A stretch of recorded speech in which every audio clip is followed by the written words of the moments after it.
Welcome to this week's legislative report. Senator Suzanne Geist, chair of the Transportation and Telecommunications Committee, resigned as a representative of District 25 this week. Governor Jim Pillen appointed Carolyn Boson, an adjunct law professor and former deputy Lancaster County attorney, to fill the vacancy.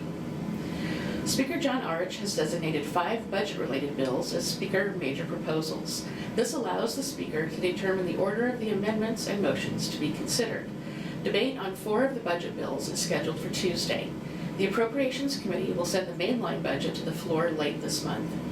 Late night debate is scheduled for next Tuesday, Wednesday, and Thursday. Adjournment on these days is expected no earlier than 9 p.m. In response to continuing filibusters, committees are amending many bills that wouldn't otherwise be debated onto priority bills. Several NACO bills have been attached to these so-called lifeboats. LB 103, a technical retirement change, now contains language that would increase the retirement contributions made by commissioned law enforcement officers by 1% with a corresponding county match. This was originally introduced as LB 160. It's part of ongoing recruitment and retention efforts. LB 683, which is a bill to establish the Nebraska Broadband Office within the Department of Transportation, was amended to include provisions to extend the County Bridge Match program to 2029.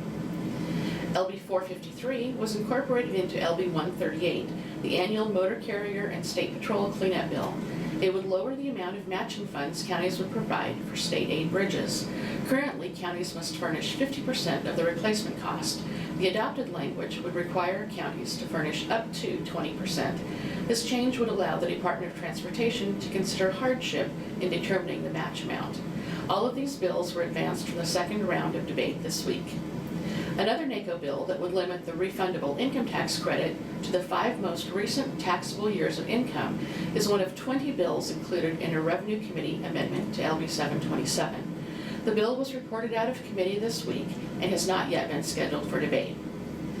This week, the property tax and school funding pieces of this session's comprehensive tax relief package advanced from the first round of debate. Among other provisions, the Tax Equalization and Review Commission would be increased from 3 to 4 members. If the Turk fails to reach a decision on an appeal before the first half of the prior year's taxes become delinquent, the property would be returned to the prior year's value. If the Turk reaches a decision that the assessed value is higher than the previous year and the property taxes have already become delinquent, interest would accrue on the difference. The bill would also increase the interest rate on property tax refunds paid by political subdivisions from 9 to 14%. Second round debate on the package has not been scheduled.